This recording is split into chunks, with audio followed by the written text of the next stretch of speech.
Al menos lo intentamos, ¿no? Quiero que abra su Biblia esta mañana. Hoy mi esposa no puede estar acá con nosotros, pero está allá en la filial de ASTI también. Ayer tuvimos la visita de una iglesia a lo que es el lugar del refugio. Bueno, tuvieron una jornada de actividad y ella pues tenía que estar allá. El domingo pasado estuvimos en Richone con la filial de Richone. Gracias al Señor, siempre compartiendo la palabra de Dios. Y es una alegría poder estar junto a los hermanos. Qué bueno podernos gozar. Esa era la alegría de David. Él decía que se alegraba con los que le decían vamos a la casa del Señor. Y es que no tenemos solo errores, hermanos, hay virtudes. A veces usamos el tiempo en la iglesia y nos vamos amargados, molestos, porque vi el error de uno, el error del otro. A veces venimos solo para eso, ¿no? Para pescar lo que no deberíamos pescar. Entonces nosotros, decía el domingo pasado, nuestro corazón no es un basurero, no debe ser un basurero. Toda la gente es libre de hablar lo que quiera, pero nosotros decidimos qué bajar al corazón. Dice la palabra del Señor, cuida tu corazón porque de él mana la vida. Quiere vivir amargado, triste, emproblemado y afligido, escuche toda basura que la gente habla. Pero quiere vivir en paz, en alegría y a cuentas con Dios, decida usted qué bajar a su corazón. Puede escucharlo todo, pero debe retener solo lo bueno. Aún en el escuchar la palabra de Dios es el consejo que nos da la palabra. Escucha todo el discurso de un predicador, dice, pero baja lo bueno a tu corazón y desecha lo malo. Amén. Entonces ese es el fin, que nos edifiquemos. Segunda de Samuel, capítulo 6, versículo 1 al versículo 11. Aunque vamos a poder tocar el 12, así de una manera relámpago. Pero hoy vamos a hablar, mis hermanos, de varias cosas, pero de algunos principios importantes. El tema de esta mañana le he titulado Las buenas intenciones y acciones no es obediencia. Escúcheme, las buenas intenciones y acciones no es obediencia. Entonces acá tenemos la historia del nuevo rey de Israel, que siempre se negó a vivir sin la presencia de Dios. David es conocido como el hombre que siempre añoró la presencia de Dios. Se cree que desde muy pequeño fue acompañado, fue asistido, fue auxiliado por el Espíritu de Dios en su vida. Tuvo todo para crecer y ser un joven traumado. Hay muchas cosas en la vida de David que la palabra nos da poca luz, como en el caso que no es hijo de una mujer legítima de su padre Isaí. Se cree, bueno, él mismo lo confiesa en el Salmo 51, que en pecado lo concibió su madre. Y esto hace que David no crezca en casa del padre como el hijo natural, como el hijo legítimo, sino que crezca fuera, hasta el grado que para las cosas importantes no era considerado en casa. Cuando tienen que elegir el rey de Israel, el que va a suceder a Saúl, el profeta Samuel va a la casa de Isaí porque Dios le dice que uno de los hijos de Isaí va a ser el rey. Y hay 7 jóvenes hermosos ahí. Y ninguno de ellos, los 7 desfilan enfrente del profeta Samuel, y ninguno de ellos es el futuro rey de Israel. Entonces Samuel debe preguntarle a Isaí, ¿será que te queda otro hijo por ahí? Estaban haciendo una encuesta en El Salvador de cuánto de los núcleos familiares. Y entonces le dicen a la señora, le dice, ¿cómo se llama el padre del niño? Y le dice, en el buen salvadoreño se gira al niño y le dice, ¿cómo se llama tu tata vos? Y le dice, Toño. No, hombre, le dice el otro. Resulta que cada hijo tenía un padre. Ya la mujer no sabía ni quién era el papá del pobre niño, imagínense. Entonces, acá tenemos a David, que no era considerado, pero en el palacio del rey tenían buena referencia. O sea, este es un simbolismo de que, mis hermanos, allá en el trono de la gracia de Dios, si vivimos para Dios, no importa cuánta gente nos puede tener en el anonimato, pero si nosotros vivimos para Dios, allá delante de la presencia de Dios, hay memoria de tu nombre. Hay memoria de las buenas acciones. Hay memoria de la buena adoración. Hay memoria de la consagración, de la santidad. Hay memoria de tus ofrendas. La Biblia menciona mucho eso, de hombres que se dieron, entregaron su corazón a Dios, y eso hacía memoria en el trono de Dios. Y eso te auxilia, eso te ayuda, como en el caso de Mardoqueo. Mardoqueo, hay un hombre que pasa añorando ahorcarlo y prepara un horca, y el día que lo iba a ahorcar, ese día cambiaron los papeles porque había un libro de memoria de los reyes. Y en ese libro estaba escrito una buena acción que había hecho Mardoqueo. Y antes de que llegara su sentencia de muerte, el rey dice: ¿qué hicieron por este hombre? Dice: nada. Bueno, mañana es el día de honrarlo. Cuando el diablo piensa matarte, Dios ha pensado en honrarte, ¿eh? Qué bueno es Dios, hermano. Entonces este rey David tiene mucho que enseñarnos a nosotros, y Dios lo considera importante para la obra suya. Amén. Segunda de Samuel, segundo libro de Samuel. Vamos a darle lectura hasta el versículo 11. Y dice: David volvió a reunir a todos los escogidos de Israel, 30,000 hombres. Y se levantó David y partió de Balaá de Judá con todo el pueblo que tenía consigo, para hacer pasar de ahí el arca de Dios, sobre la cual era invocado el nombre de Jehová de los ejércitos, que mora entre los querubines. Pusieron el arca de Dios sobre un carro nuevo y la llevaron de la casa de Abinadab, que estaba en el collado, y Usa y ahí hijos de Abinadab guiaban el carro nuevo. Y cuando lo llevaban de la casa de Abinadab, que estaba en el collado con el arca de Dios, ahí iba delante del arca, Ahío. Y David y toda la casa de Israel danzaban delante de Jehová con toda clase de instrumentos de madera, de haya, con arpas, salterios, panderos, flautas y címbalos. Cuando llegaron a la era de Nacón, Usa extendió su mano al arca de Dios y la sostuvo para que los bueyes, porque los bueyes tropezaban. Y el furor de Jehová se encendió contra Usa, y lo hirió allí Dios por aquella temeridad, y cayó allí muerto junto al arca de Dios. Y se entristeció David por haber herido Jehová a Usa, y fue llamado aquel lugar Pérez Usa hasta hoy.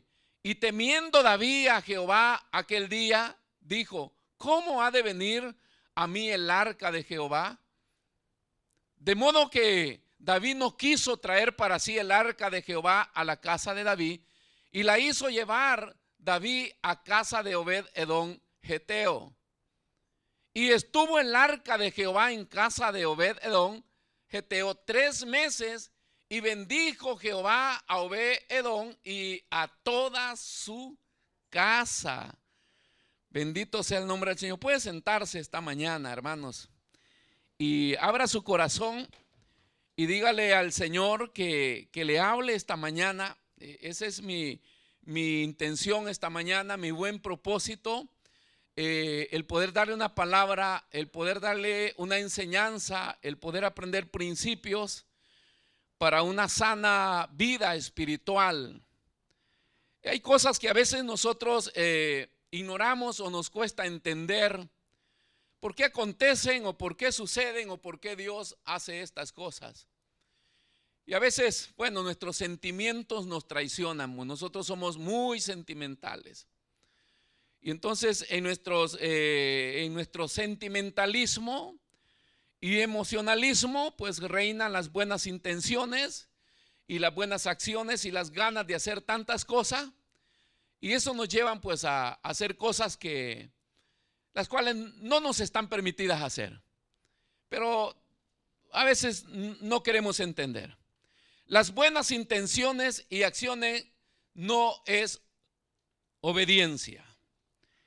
Y esta semana pensaba sobre lo que es un tema de lo cual se habla mucho en la iglesia, y no solamente el tema, sino que son frases que se rezan en las iglesias, que se proclaman en las iglesias, y es el vocabulario común cuando se canta, cuando se habla, cuando se predica. Y esto no está mal, no es incorrecto. La cosa es tener en sí claro la enseñanza del significado de esto que nosotros decimos. ¿Y qué es eso, pastor? Es la presencia de Dios. Usted va a escuchar mucho en las iglesias la presencia de Dios. Y anhelo la presencia de Dios y quiero la presencia de Dios. Y este es el deseo del nuevo rey de Israel, David, que siempre se negó a vivir sin la presencia de Dios. Y es el mandamiento para la iglesia, porque todo buen cristiano debe anhelar la presencia de Dios. Pero a veces cuando hablamos de presencia, como que si es alguna fuerza destacada o separada de Dios, de menor grado o de menor poder. Ahora, quiero aclararle una cosa. Dios, Jesús y Espíritu Santo y presencia es la misma cosa. O sea, es lo mismo. Cuando la Biblia dice presencia, es algo que Dios determinó decir: yo voy a estar ahí presente. Cada vez que nosotros como cristianos decimos anhelo tu presencia, estamos diciendo: Dios, yo quiero que tú estés conmigo acá. Y puede ser Dios Padre, puede ser Dios Hijo, o puede ser Dios Espíritu Santo, pero es siempre Dios. Ahora, es siempre Dios, no solamente Espíritu Santo. El arca del pacto contenía la presencia de Dios, ¿no es así? O sea, Dios mismo había determinado estar en ese cofre, pero tenía dos fines ese cofre. Uno es que el anhelo de Dios es siempre estar con nosotros. No sé por qué Dios anhela estar con nosotros, si nosotros muy pocas veces anhelamos estar con Él. No, nos gusta el culto, nos gusta la iglesia, nos gusta el movimiento, nos gustan los amigos, los hermanos, la comida, el bar. Por eso venimos, pero presencia la buscamos muy poco. El querer estar con Dios, porque eso ya tiene otras exigencias. Pero Dios quiere estar siempre con nosotros. Indiferentemente quiénes seamos nosotros, de dónde seamos, color de piel, tribu, raza, Él quiere estar con nosotros. Porque nosotros los seres humanos hay personas con las cuales no queremos estar. Dígame. Hay suegras que no quieren estar con la nuera. Y hay nueras que ni se lo pregunten, no quieren ni aunque fuera su suegra. Y no estoy hablando de gente inconversa, hablo de gente de iglesia. Hay hijos que no quieren ni que les mencionen el nombre de sus padres. Y gente de iglesia. Pero vengamos adentro. Hay gente que prefiere venir al culto de la tarde porque en la mañana viene el que le cae gordo. ¿Usted cree que no existe esa gente en la iglesia? Sí. Sí. No congeniamos con todos, no nos llevamos con todos. Si soy peruano, prefiero la iglesia peruana. ¿Cómo anhelar a un pastor ecuatoriano? Dicen los ñaños. Entonces cada quien va buscando. Los seres humanos se nos es difícil congeniar con toda la... Eso es lo que nos hace a nosotros la dificultad de habitar juntos, la dificultad de la coinonía. Dame retorno, por favor, que no tengo mucho. Nos es difícil la iglesia en comunidad. ¿Por qué? Porque somos las diferencias que tenemos, cada uno de nosotros nos cuesta digerirlas, pero Dios no. Tanto así que hoy acá hay unos cuantos pecadores y Dios te ama. Y Dios está feliz que estés acá. Él se alegra que hayamos venido este día acá. Y está dispuesto a tendernos una mano, a ayudarnos. Enseñamos siempre y cantamos que Dios extiende su mano para levantar al caído siempre. Y no le importa qué corte de pelo te hiciste, que el maquillaje que se metió, no importa cómo vino. Dios quiere estar con nosotros siempre. Entonces el cofre, la caja del pacto era eso, la presencia de Dios, porque quería estar con el pueblo. Y la segunda cosa es que era para que el hombre consultara con él. O sea, antes no había necesidad de ir a orar, sino que habían personas llamadas a ir a ese lugar donde estaba el cofre, el arca del pacto, y desde ahí consultaban. Y Dios hablaba porque Dios estaba ahí. Nosotros hoy venimos a la iglesia y Dios no habla, hablamos nosotros. Y hasta más de la cuenta. Ahora, David, que estaba acostumbrado a vivir con la presencia de Dios, cuando él llega al reinado, él sabe que hay algo que falta ahí. Primero, que David quiere restaurar el culto a Dios, la adoración a Dios, porque es David que restaura la adoración a Dios y el culto a Dios. Tanto así que viene llamado el dulce cantor de Israel. Yo cuando escucho a algunos cantar, yo digo, entre salado y dulce. Más entre ácido y salado que dulce. Pero este era el dulce cantor de Israel. Y adoraba siempre a Dios. Entonces David ve la necesidad de que la presencia de Dios esté ahí. ¿Por qué? Porque David quiere consultar, David quiere ser guiado por Dios. Y eso es lo que todas las iglesias o todos los cristianos necesitamos entender. Nos cuenta entender, mis hermanos, que Dios debe habitar en medio de nosotros. Amén. Entonces esta presencia de Dios, esta expresión que nosotros siempre tenemos en nuestra boca, o como un vocabulario común de cristianos, anhelo tu presencia, quiero estar en tu presencia. El anhelo de David era porque David quería que Dios se manifestara, o sea, que Dios hablara. ¿Cuántos anhelan que Dios esté presente y que Dios hable?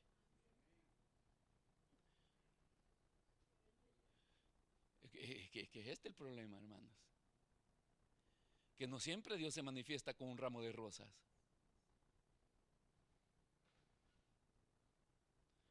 Entonces David decide, el primer libro de Crónicas en su capítulo 13 narra que David se reúne con todos los líderes de Israel y consulta, porque él quiere traer el arca del pacto a la ciudad de David, a la Jerusalén. Él quiere que, resulta que habían pasado 20 años que el arca del pacto había sido tomada y había estado por allá, nadie la quería.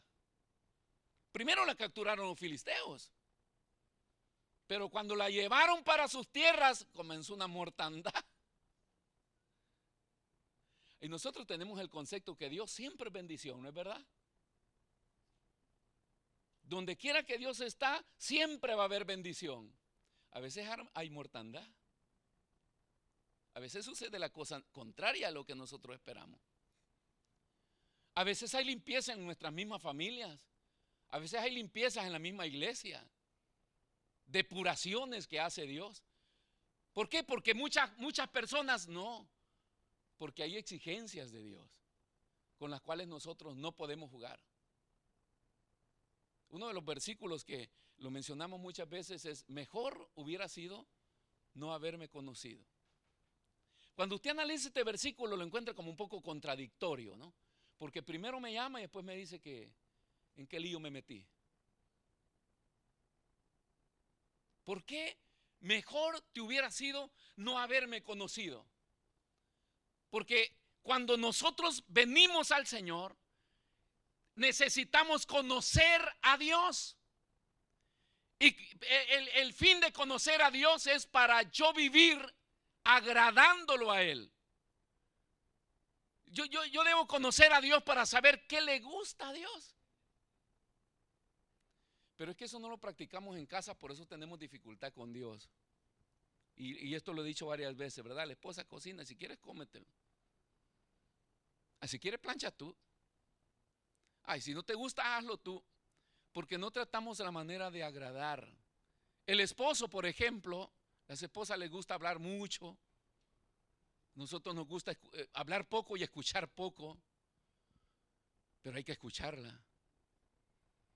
Yo a veces estoy que me retuerzo en la silla, mi esposa está, fíjate que acá, yo no le encuentro sentido a lo que me está diciendo, pero me recuerdo que debo escucharla, debo escuchar. No me pregunte después que me dijo que no.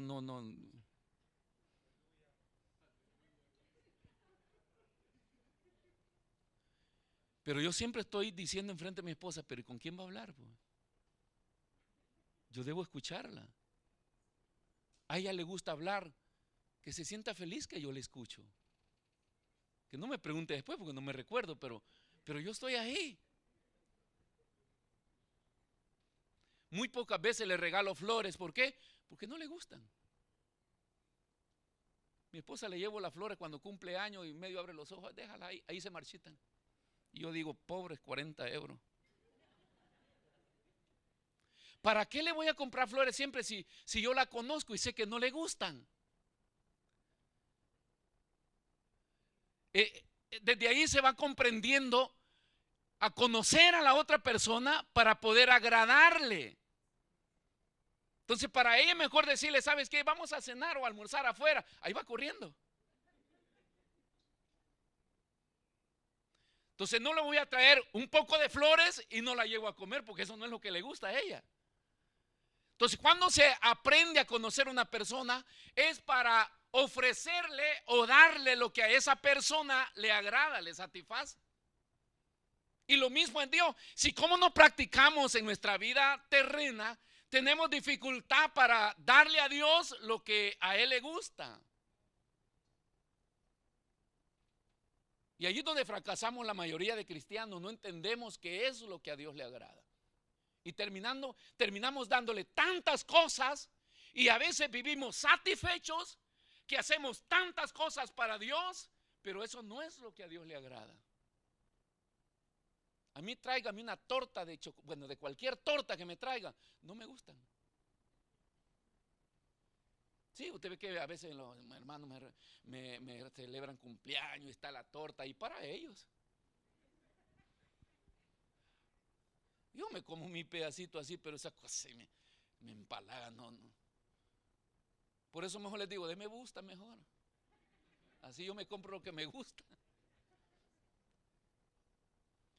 Pero la idea, hermanos, es conocer a la persona para poderle agradar. Ese es el plan en la Biblia para que nosotros conozcamos a Dios. Y entonces se viene la necesidad de esa presencia de Dios en nuestra vida. Y David quiere que la presencia de Dios esté ahí. ¿Sabe por qué? Porque David había vivido con esta presencia de Dios y él logra visualizar una visión futura de Israel. O sea, los fracasos de Israel con el rey Saúl carecían, hermanos, de consultar a Dios. La mayoría de nuestros fracasos es porque vamos al azar, a cómo funcione, a cómo yo lo sé hacer, a cómo a mí me gusta hacerlo. Y nunca consultamos cómo Dios quiere que yo lo haga. Entonces David no quiere eso para Israel. David quiere que Dios esté ahí en Jerusalén, la ciudad de Dios. Él quiere que antes de ir a la guerra, quiere consultar a su Dios. Quiere preguntarle si está bien que vaya a la guerra o no. Quiere que Dios hable ahí. Y decide reunir el consejo y preguntarles o consultarles. Veo la necesidad. Acá hay dos cosas que quisiera decirles, porque en la consulta también está el fracaso. Porque si hay algo que lo vengo analizando de años, es que Dios nos ha dado en nuestro ministerio pastores, líderes y un pueblo servicial. Pero si hay algo que veo que hay carencia, es que no todos logran seguir la visión del desarrollo del ministerio. Y al final, analizando, he ido comprendiendo que hay cosas que me fueron dadas a mí y que yo las llevo por dentro y que yo soy el que ardo por lo que Dios me dice que haga, y a veces quisiera que toda la iglesia respondiera de la misma manera y los otros andan en la playa. Entonces David, él logra visualizar cuál es la visión futura, qué es lo que él quiere con el pueblo de Israel, qué es lo que él logra visualizar, que no se puede alcanzar si Dios no está ahí. Y entonces, en esta consulta, que es importante, pero que en la consulta siempre debe prevalecer el desarrollo de la visión. A veces cuando las iglesias consultan, los líderes consultan, se termina haciendo otra cosa, porque las personas con que se consulta no se percatan. Yo siempre, hasta el día de hoy, hermanos, 20 años de reunirme con líderes, y yo en las reuniones he visto 1 o 2 líderes tomando nota. Y estos 2 que toman nota es para ir a guardar el cuaderno. Los otros están ahí 2 horas escuchándome. Sí, amén, sí, amén. Pregúnteles después, no saben nada. Y eso es señal de poca importancia, de poco interés. Y en eso está el fracaso, porque se descuida la importancia de cómo se deben hacer las cosas. Que no es una hacienda, que no es una institución, que es la iglesia del Señor. Yo fui con Kelvin al centro musical uno de estos días, porque siempre tenemos unos 2 mixeres por ahí en desuso, pero los tenemos reservados para cuando se abra una nueva obra. Y entonces lo metemos en uso, y él está ahí, que este mixer no sirve, que este no agarra acá, que este no acá, que comprémoslo un nuevo. Yo les creo al final, porque digo, bueno, ellos saben, me dicen que no sirve. Vamos a ver. Llegamos al centro musical. Y entonces consultamos con un tipo que hay ahí, que es directo y las dice rápido a la cara. Y le dice, bueno, andamos buscando un mixer porque tenemos un modelo como este, pero ya es muy viejo y no funciona. Y le dice, ¿qué quieres hacer? Y le dice, yo quiero hacer esto y esto acá, y ese mixer no funciona. Le dice este tipo, ¿has leído el manual? Lo primero que dice, ¿has leído el manual? Pero así, no con risa. Y le dice, más o menos, este es el problema de ustedes, le dice. Así lo grita en la cara. Este es el problema de ustedes, que nunca leen. Y le dijo, este mixer viejo es mejor que esos modernos. Y trae todo. Este es mejor porque en un solo canal puedes meter 3, 4 cosas. Y le dijo, funciona acá, acá, acá. Clicas este botón y acá. Y entonces me dijo, Kelvin, vámonos que lo vamos a hacer funcionar.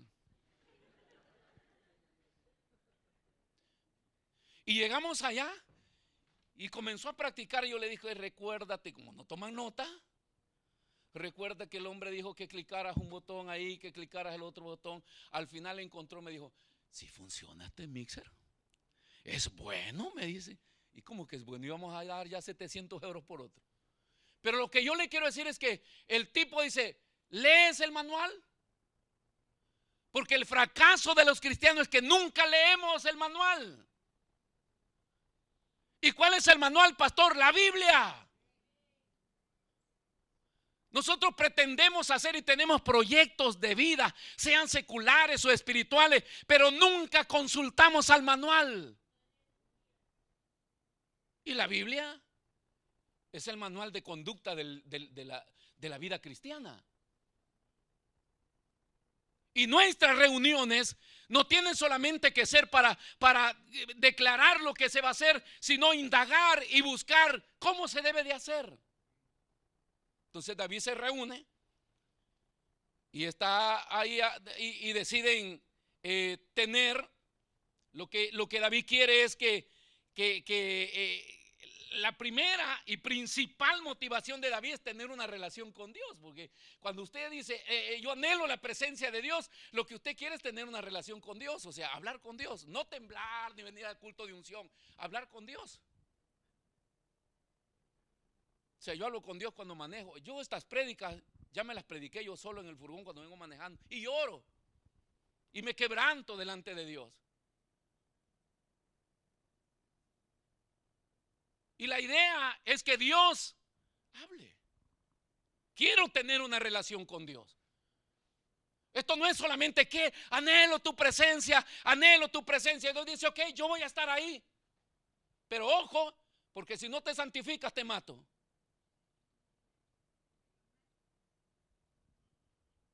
¿Se entendió, hermanos?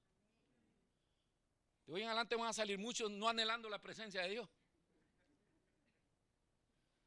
Porque se tiene la idea que es algo místico que cae encima y que usted siente mariposas. No, eso es enamorado que está. Eso es carnal, emocional. Esto es relación con Dios. Esto es saber que donde quiera que usted consulta a Dios, Dios se puede manifestar, ministrarlo y hablarle, corregirle y darle dirección de lo que usted quiere hacer. Eso es presencia de Dios. Y Dios siempre dice, yo voy a estar ahí. Si ese ha sido el deseo de Dios, Él dijo, yo voy a estar con ustedes todos los días hasta el fin del mundo. Entonces David quiere eso, tener una relación con Dios. Y Él es el que lleva la visión, pero se reúnen y planifican. Y parece bien traer el arca de Dios. Parece bien que nosotros tengamos cultos de avivamiento. Parece bien que tengamos fiesta en la iglesia. Parece bien todo esto, pero nadie indaga ni se informa cómo debe hacerse. Porque pasamos por alto las ordenanzas de Dios. Nadie le importó. Nadie consultó cómo debía ser trasladada el arca de Dios. Y eco porque a medio camino nosotros tenemos percances. Quiero decirle una cosa. Cuando hay un endemoniado en la iglesia, ¿por qué cree que se manifiesta? Porque Dios está. Pero nosotros en ese tiempo, ¿con quién agarramos el pleito? Con el diablo, ¿no? Y fuera, y vía. Y le hablamos en cualquier lengua y vete, asqueroso, cochino. Y lo único que ha sucedido es que Dios dice, yo estoy ahí. Y donde Dios está, no hay demonios que resistan. No hay pecado que resista. No hay cosas equivocadas que no salgan a la luz. Tarde o temprano, aunque pase el tiempo, Dios siempre nos va a llevar al lugar donde nos va a aclarar que las buenas acciones no es obediencia. No cuentan solamente las buenas intenciones y las buenas acciones, sino cómo se tienen que hacer las cosas. Y hay un modelo, cómo se tienen que hacer las cosas. Si cómo no consultaron cuántos sacerdotes reunidos. Y ojo, porque los que había reunido David eran siempre los sacerdotes de Leví. Ponga primera de Crónicas 13 y se va a dar cuenta en el versículo 1 que él consulta y ahí están todos los capos, pastores, la comitiva pastoral, diáconos, líderes, todo el mundo está ahí y está bien esa fiesta y la vamos a hacer, pero nadie dice, hey, ya le consultamos a Dios si esto ¿está bien o no está bien? ¿Cómo lo tenemos que hacer?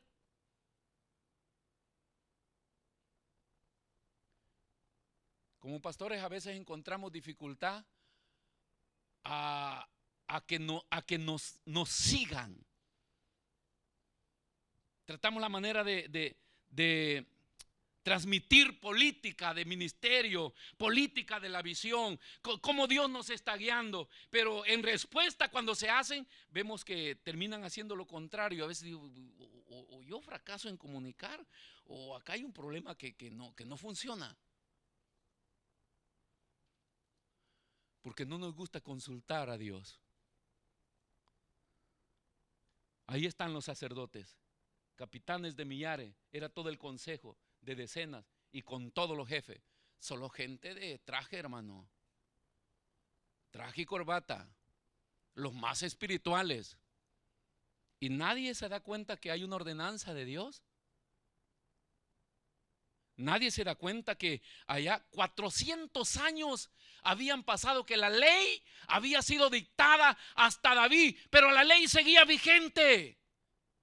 Iglesia, la Biblia sigue vigente hasta el día de hoy. Han pasado miles de años, pero la palabra de Dios siempre se cumplirá. Sigue vigente, no se moderniza, no cambia, porque yo, Jehová, dice la Escritura, no cambio.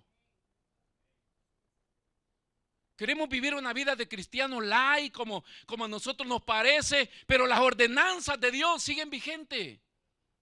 No importa que el mundo se modernice, que las iglesias se modernicen, siempre hay que consultar a Dios.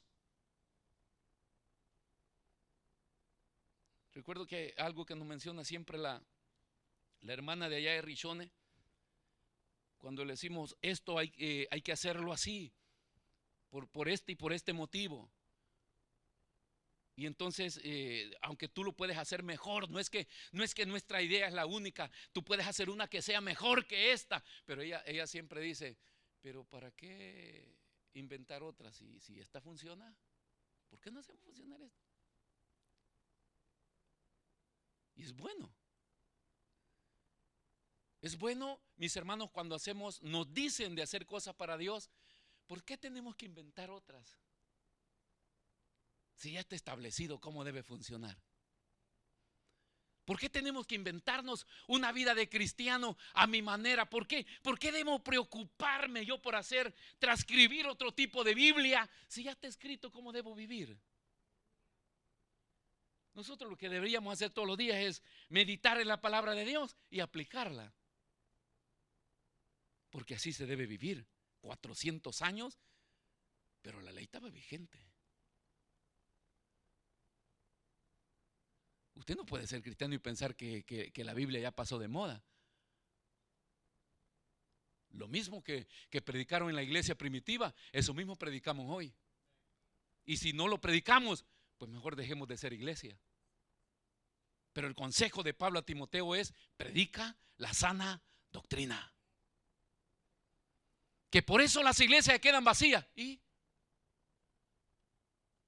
prefiero cerrar un local de iglesia porque se predicó la sana palabra que tener numerosa cantidad de personas engañándolos. Si el fin es llevarlo a la Biblia, hermano, el fin no es que me siga a mí, el fin es que siga lo que dice la palabra de Dios. Ahora, vea lo que dice Deuteronomio capítulo 10, versículo 8. En aquel tiempo apartó Jehová la tribu de Leví para que llevasen el arca del pacto de Jehová, para que estuviese delante de Jehová, para servirle y para bendecir en su nombre hasta hoy. Por lo cual Leví no tuvo parte ni heredad con sus hermanos. Jehová es su heredad, como Jehová tu Dios le dijo. O sea, está la instrucción de Dios desde allá de Deuteronomios. Están las reglas, las ordenanzas, cómo tenía que ser trasladada el arca del pacto. Pero a alguien se le vino la idea de ofrecer su carro nuevo.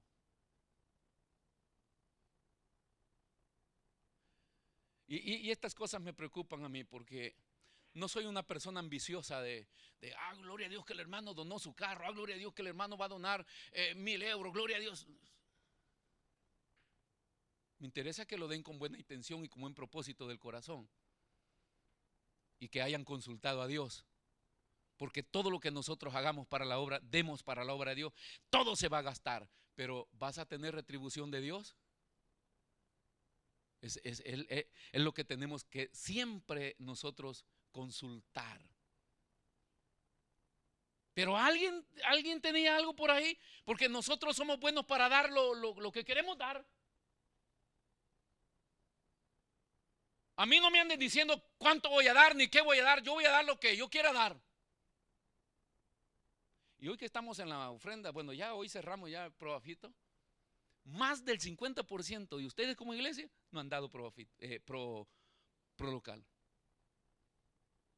Y esto me preocupa. No me preocupa porque usted no da, me preocupa por la visión. Porque una persona que no da para el evangelismo y para la extensión de la obra debe ser una preocupación. Porque si se promueve un pacto acá para que Dios le bendiga y para que le vaya bien y vienen 100 personas a dar, a mí me preocuparía. Porque para mi beneficio participo, pero para el beneficio del reino de Dios no lo hago, me preocupa. Me preocupa la visión de la iglesia.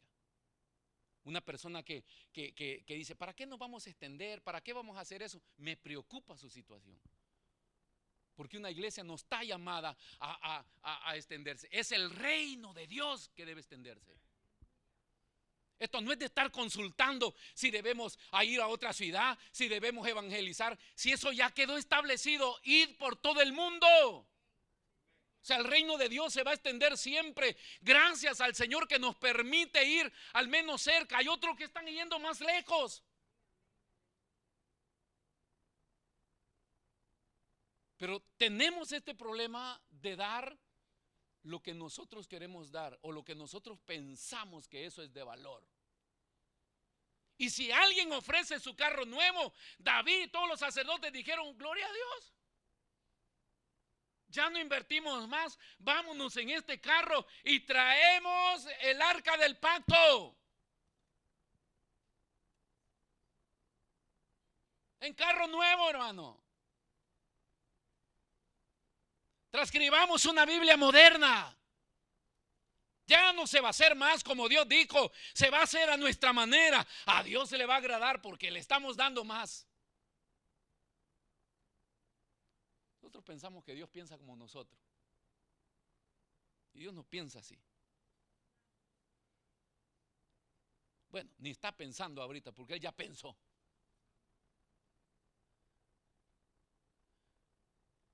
Tanto así que en la voluntad directa de Dios, uno ni va a consultar a Dios porque ya está establecido. Entonces no tenemos que andar consultando, ya está establecido. Voy a la Biblia para consultar qué es lo que debo hacer. Lo que yo quiero hacer aparece ahí, es permitido por Dios, yo lo hago. Pero si no es permitido por Dios, me retracto, no lo hago. No, voy a orar tal vez. Tal vez tengo una revelación. Y bueno, de esa revelación aparecen muchos, hermano. Muchos con revelaciones fuera del contexto de la palabra de Dios. Y es que, le digo, a muchos nos encanta hacer las cosas a nuestra manera o hacer las cosas de Dios lo más fácil posible. Lo más fácil posible. Lo que no nos demande sacrificio, lo que no nos demande esfuerzo.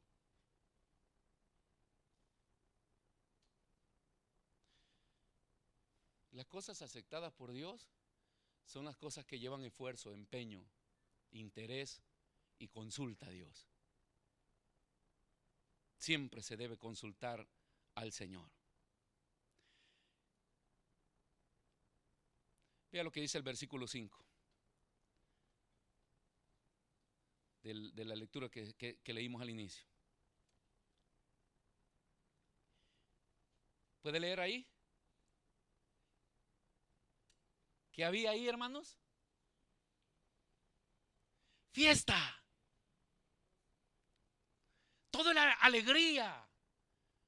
Había música, había danza, había instrumentos. Ahí había una atmósfera de fiesta. Fiesta.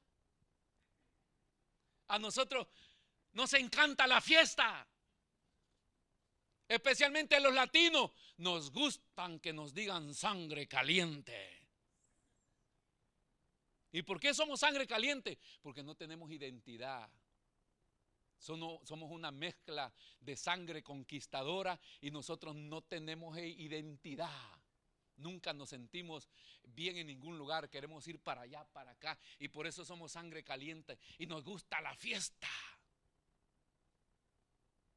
Y ese es el problema que está pasando en la iglesia hoy. El mensaje que están dando los predicadores antiguos, los predicadores que están consultando a Dios, el mensaje que están dando en la actualidad es que la iglesia no tiene más poder de Dios.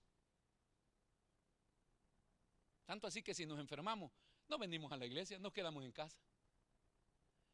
Y en el antiguo era contrario, los enfermos venían a la iglesia, los traían a la iglesia. ¿Y por qué los traían? Porque ahí había poder de Dios y la gente se sanaba. Hoy no, hoy nosotros nos agarra algo. ¿Por qué no vino? Es que me siento mal. Pues véngase a la iglesia, ¿no? Adore al Señor, tal vez nos dan ganas de orar por los enfermos. Pero se cree que en la iglesia ya no hay poder de Dios. Se está perdiendo.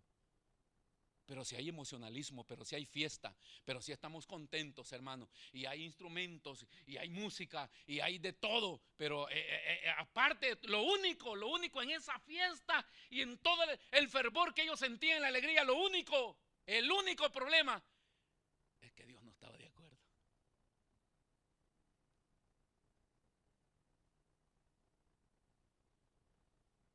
David y toda la casa de Israel danzaban delante de Jehová con toda clase de instrumentos de madera, de haya, con arpas, arteríos, panderos, flauta y címbalos, y cantaban y danzaban, y era una fiesta. Y traemos la unción de papá a la casa, y la presencia de Dios va a estar acá, y Él va a estar con nosotros. Todos estaban contentos. El único que no estaba contento era Dios. Y esto nos debería preocupar. En toda nuestra fiesta nos debería preocupar. ¿Le está agradando a Dios? ¿Le está agradando a Dios lo que estamos haciendo?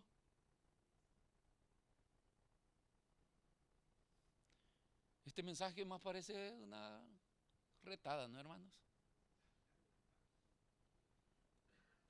Puede ser. Puede ser que Dios nos esté retando. Y cuando llegaron, dice el versículo 5, versículo 6, perdón. Y cuando llegaron a la era de Nacón,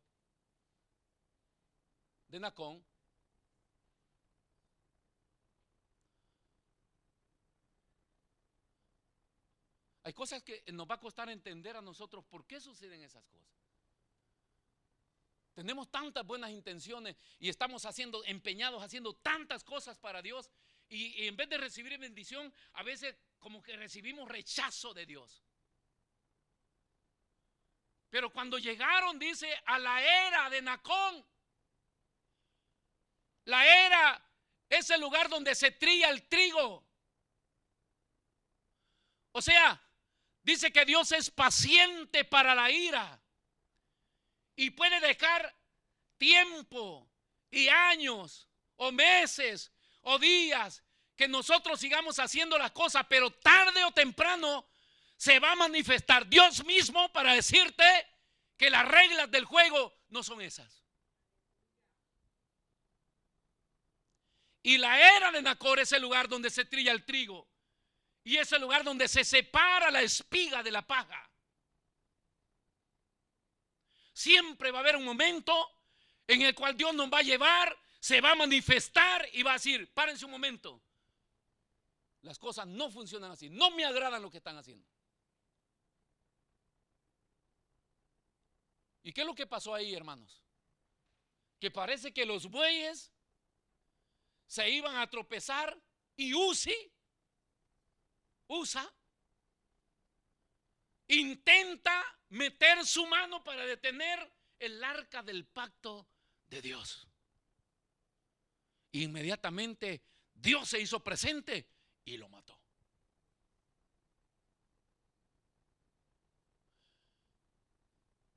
Yo meditaba en esto y yo decía: wow, ¿cuánta gente está metiendo sus manos donde no las debería estar metiendo sin autorización? ¿Por qué lo mató? Porque no estaba autorizado. ¿Acaso no leímos allá quiénes son los que tenían que llevar el arca del pacto? Cuando nosotros desobedecemos las órdenes de Dios, Dios siempre, en la Biblia han habido actos así que Dios ha manifestado. ¿Para qué? Para que nosotros nos quede ejemplo de que con Dios no se juega.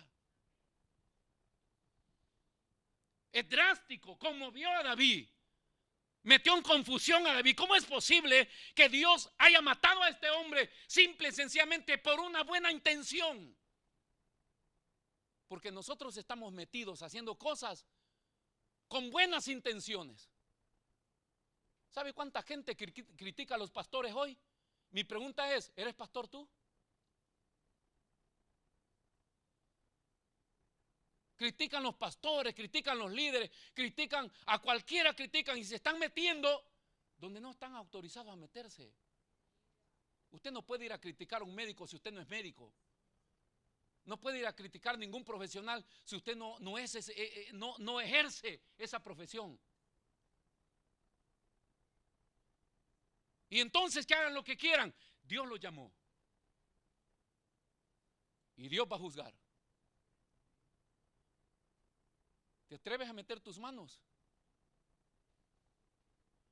El problema es que estamos en el tiempo de la gracia, donde nadie cae muerto todavía, físicamente. Pero vas en un barranco de desgracia que si no te arrepientes puedes terminar mal.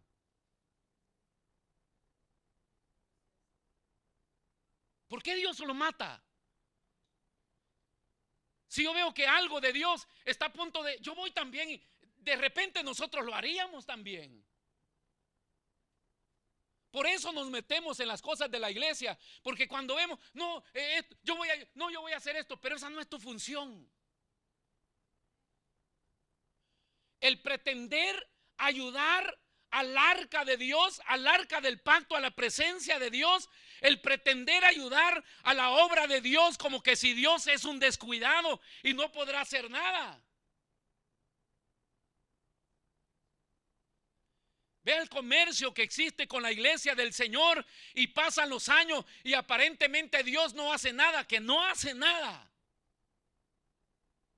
Si le está sacando los pañales al sol todos los mercaderes de la fe, y va a venir un momento que Dios va a poner verdaderos predicadores y va a hacer juicio sobre la iglesia falsa,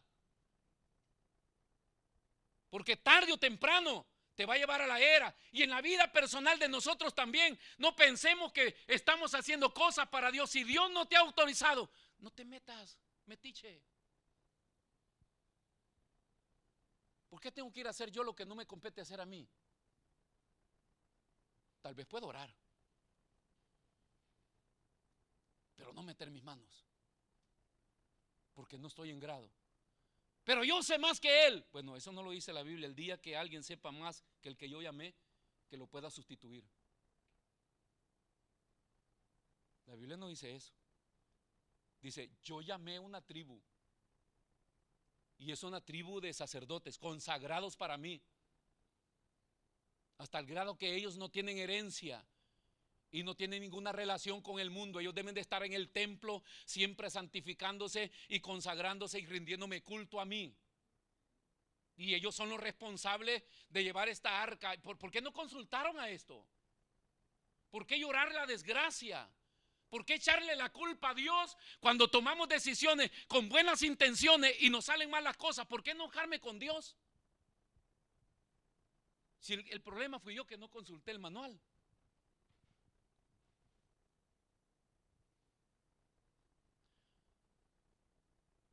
El poder en la sangre de Cristo, hermano. Números capítulo 4, versículo 15. Y cuando acaben Aarón y sus hijos de cubrir el santuario, pues acá están las reglas para lo que es el transporte del arca, y todos los utensilios del santuario, cuando haya de mudarse el campamento, vendrán después de ello los hijos de Coat para llevarlos, pero no tocarán cosa santa, no sea que mueran. Cuando nosotros vemos que Uzas cae muerto, ¿por qué? No deberíamos de preguntarnos por qué, deberíamos de ir a consultar y dice, si tocas mis cosas santas sin autorización, te mato. Estas son amenazas serias, hermano. ¿Por qué nos cuesta entender estos acontecimientos? ¿Por qué es difícil para nosotros entender esto? ¿O será que aún menos entendemos la santidad de Dios? Porque si vamos a cuestionar a Dios por estas cosas, nosotros tenemos un problema. No entendemos la santidad de Dios. Vivimos en la era donde podemos hacer iglesia. Todo mundo puede hacer iglesia, hermano. Pastores con 2 mujeres, con 3 mujeres, están pastoreando en los púlpitos. Pastores que están robando, líderes que están haciendo, viviendo como quieren y están ministrándose en las iglesias. La gente, amén, gloria a Dios. ¿Se podrá todo eso? Sí se puede, pero no se debe. ¿Por qué? Porque hay exigencias de Dios. Y tarde o temprano se manifiesta Dios y te mata.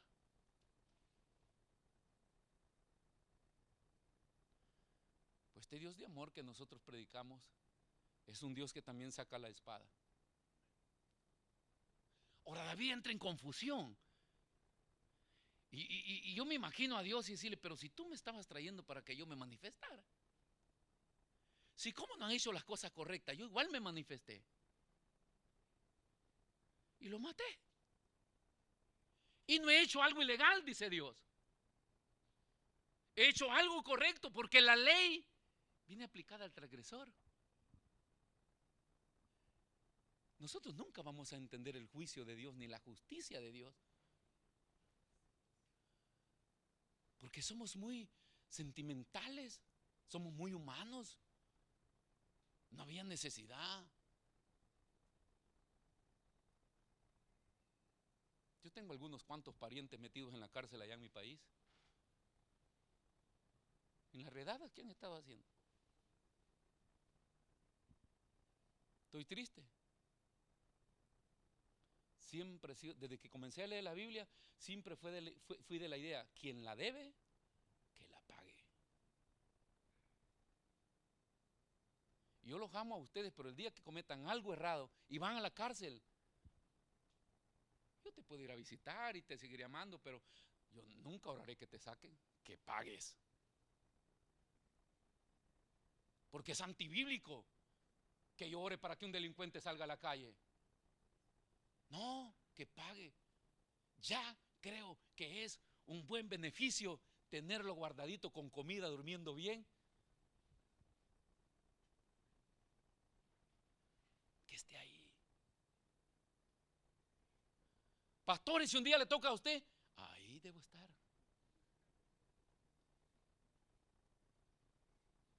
Si eso lo inventó Dios, hermano. La corte la inventó Dios. Las leyes las inventó Dios. El hombre manso como Moisés, el legislador de la ley de Dios, tenía una mirada punzante, una mirada que te penetraba hasta el corazón. ¿Quién quería estar frente a Moisés? A veces pensamos que parece que Salomón también aparece ahí. A ver, ¿de quién es el bichito chorreado este que traes acá? ¿Qué podemos hacer? No, sale el rey, el tipo con su mirada. Son legisladores. Y dice, a ver, tráigame ese niño. Lo agarra de los 2 pies, tráigame la espada. A partirlo hizo un pedazo a cada uno. ¿Usted cree que donde hay justicia la gente quiere ir a que le hagan justicia? La gente quiere ir donde puedes negociar y puedes sobornar con el fin de seguir haciendo la tuya y no pagar. En Dios no funciona así. Quien la debe, la paga. Y no estoy hablando solamente de pecados, no estoy hablando solamente de asesinato, estamos hablando de hacer las cosas incorrectas para Él. Se cae el arca del yo meto mi mano, que no se caiga, lo mata. Pero si está haciendo una buena acción, pero no está autorizado. Eso se llama usurpación de títulos. ¿Sabe cuánta gente hay metida en los poderes en nuestros países con títulos que los han comprado y no le pertenecen? Eso es penado por las leyes. ¿Y sabe cuánta gente metida en las iglesias? En la iglesia de Cristo. Si yo a veces me pregunto, Señor, nos has hecho crecer un poquito, pero a veces le digo, Señor, dame una seguridad que tú me llamaste al pastorado, porque a veces no tengo ganas de ser pastor. Yo no sé cómo un montón de hermanos andan con ganas de ser pastor. Yo ya no quiero ser pastor. Sí, debo hacerlo porque Dios me ha amado, hermano. Y Él me da la fuerza. Y sí, voy para adelante. Pero siempre vengo a consultar, Señor, por favor. Yo no quiero andar por la calle para arriba y para abajo diciendo que soy usurpando una función que Dios no me ha dado. Y ese es el cuidado que deben de tener todos ustedes. Y toda la iglesia del Señor, donde quiera que puedan seguirnos. ¿Por qué anhelar un liderazgo? ¿Por qué anhelar un ministerio si a lo mejor Dios no me ha llamado para eso? Mejor me quedo sirviendo en una iglesia, hermano. Tranquila, las hermanas acá vienen solo los domingos. 3 y 3, 6 a la casa. Dice que ya no es fácil. Yo con eso estuviera feliz de la vida. Yo debo correr para allá, yo voy para allá. Y que me llaman, que pastor, que acá mi esposa se ha enojado. Y que acá mi esposo, y uno va primero con pastores, después con el otro, y los hermanos, que vengan para acá, y que venga. Y uno dice, ay, Señor santo Dios. Es difícil, hermanos. Es difícil. A veces digo, voy para la central y me llaman, pastor, lo estamos esperando, queremos hablar con usted. O queremos hablar. Yo ya no voy. Sí, yo no tengo ganas de hablar, yo no voy. Y unos que tienen un pleito, los otros que están felices porque quieren hacer otra cosa. Y uno dice, esto, ¿quién nos entiende? ¿No? Tranquilos deberían de estar. Pero cuando no entendemos eso, estamos ejerciendo, metidos en cosas a las cuales Dios no nos ha mandado a hacer. Y entonces vienen los juicios de Dios. Dice acá el versículo 7, usa que mete sus manos tratando de prevenir que el arca de Dios se cayera, y lo hirió el Señor. ¿Por qué? Porque no estaba autorizado a hacerlo. Y el versículo 7 y el versículo 8 que meten confusión a David, y se entristece David. Dice, no entiendo. Yo he percibido de parte tuya, Señor, que tu presencia debe estar en Jerusalén. Yo quiero consultarte, yo quiero que estés ahí. Y hoy resulta que en nuestra fiesta, en nuestra felicidad, tú te manifiestas y me matas uno. Yo a veces cuando la iglesia no entiende, le digo, Señor, manifiéstate y mata un par, Señor.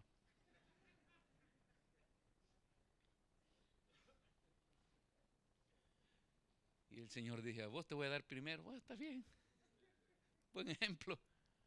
Pero haznos entender, por favor. Haznos entender.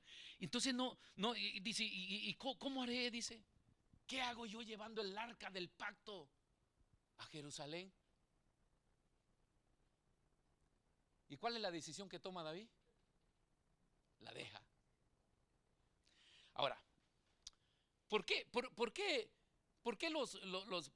David y su consejo deciden traer el arca en un carro nuevo?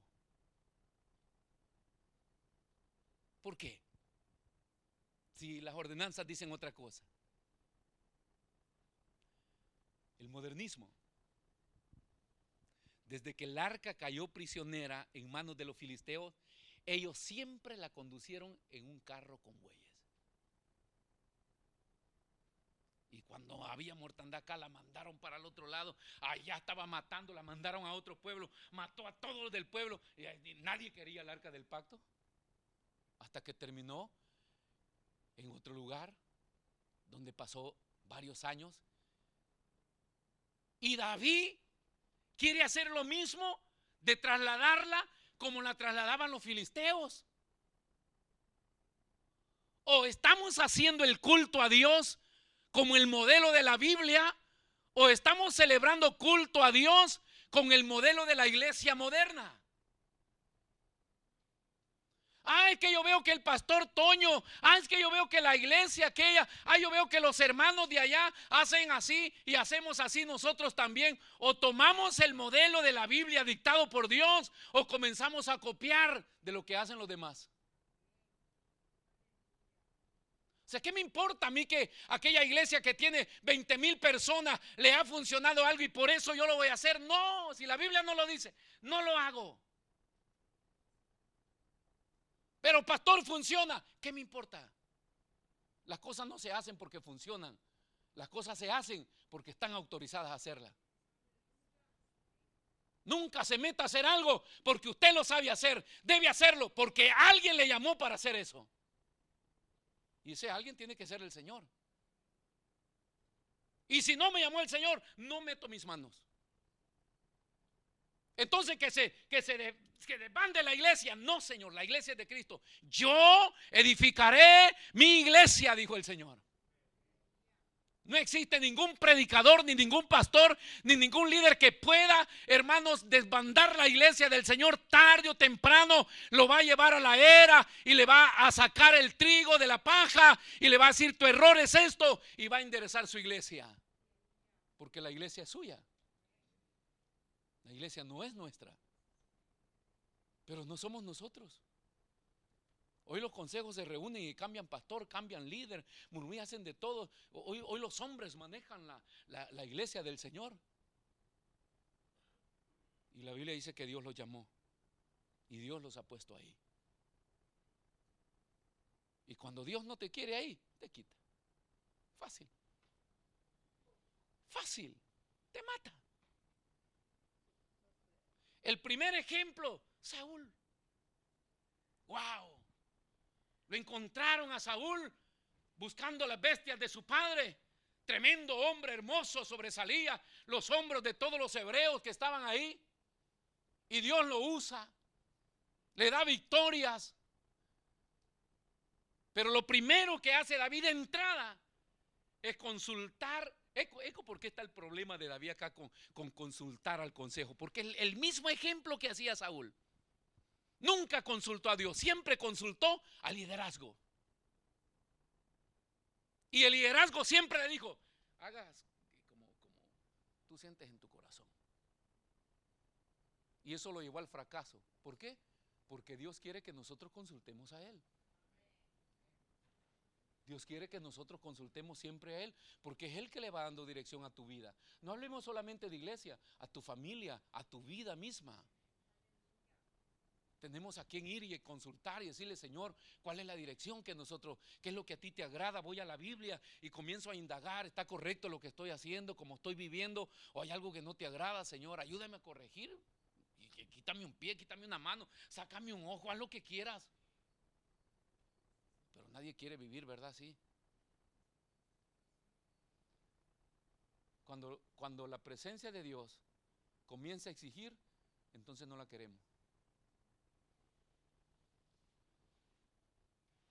Si yo voy a llevar tu presencia a mi casa para que tú me sigas matando gente, dice David, yo te dejo acá. Porque las iglesias prefieren tener fiestas y algaberías, pero no a Dios. ¿Aló? Porque Dios cuestiona, porque Dios redarguye, porque Dios habla, porque Dios corrige, porque Dios castiga, porque Dios va a exigir sus reglas, porque te va a sacar del juego si no acepta sus ordenanzas. Pero cuando comenzamos a predicar las exigencias de la iglesia del Señor, entonces mejor decimos: no. Yo, para que me estén regañando esa iglesia, mejor no voy. Para que me corrijan esto, mejor no voy. Es lo mismo que hace David. Si me vas a seguir matando hombres, yo no te llevo. Yo lo que quería es que tú estuvieras allá y que nos aceptaras tal como nosotros somos. Nos encantan que nos digan santo de Dios. el santo pastor, el santo hermano, la santa hermano. Nos gusta la reverencia, la honra, el honor. Pero no nos gusta cuando Dios dice, para que tú te ganes eso, vamos a hablar claro. Entonces David decide dejarla donde Obed-edom. ¿Quiere usted la presencia de Dios o la va a dejar?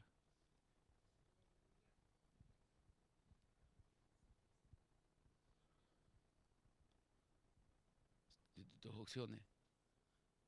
Póngase de pie, por favor. Y quiero que se ponga de pie pensando. ¿Metería sus manos usted porque el arca del pacto se va a caer? No lo haga. No se meta en lo que nadie le llamó a meterse. Dios es capaz de manejar su iglesia. Más que capaz. No necesita mi ayuda ni tu ayuda.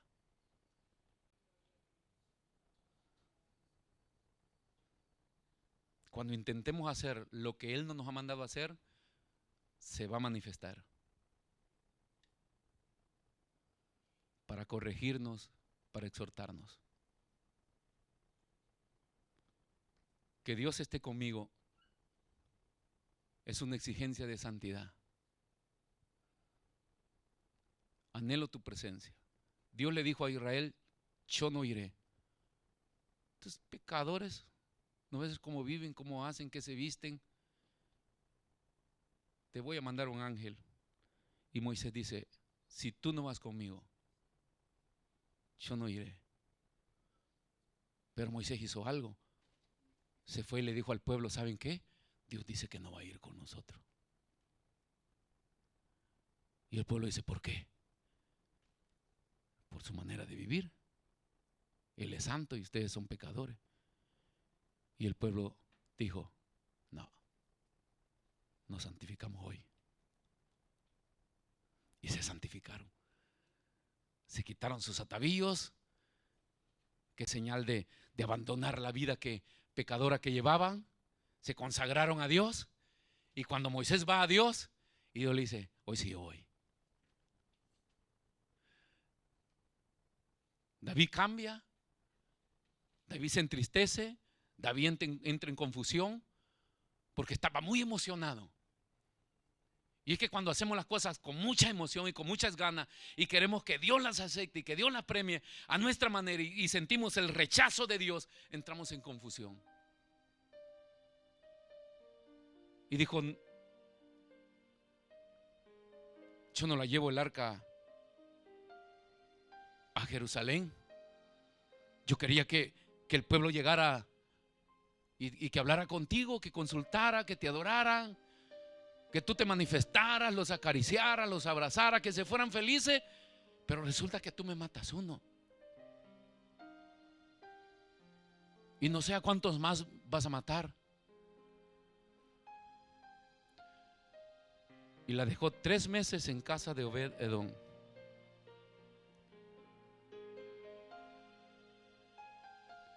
Dios no es malo. Dios no es un justiciero vengativo. Dios es un juez justo. Y cuando los hombres se rinden a Él, entonces lo encuentran. Dice el versículo 11 que por 3 meses estuvo el arca de Jehová en casa de Obed-edom, geteo. Y bendijo Jehová a Obed-edom y a toda su casa. La desgracia del cristiano no es la crisis de una nación, ni es pertenecer a una iglesia pequeña, ni es problema del pastor, ni del liderazgo, ni de la visión de la iglesia. La carencia de bendición en la vida de un cristiano Es falta de conocer la santidad de Dios. Debo santificar mi vida para que Dios camine conmigo. Dios siempre dijo: yo estaré, yo estaré. Me voy pues a preparar lugar. Yo rogaré al Padre para que envíe el otro Consolador y esté con ustedes todos los días.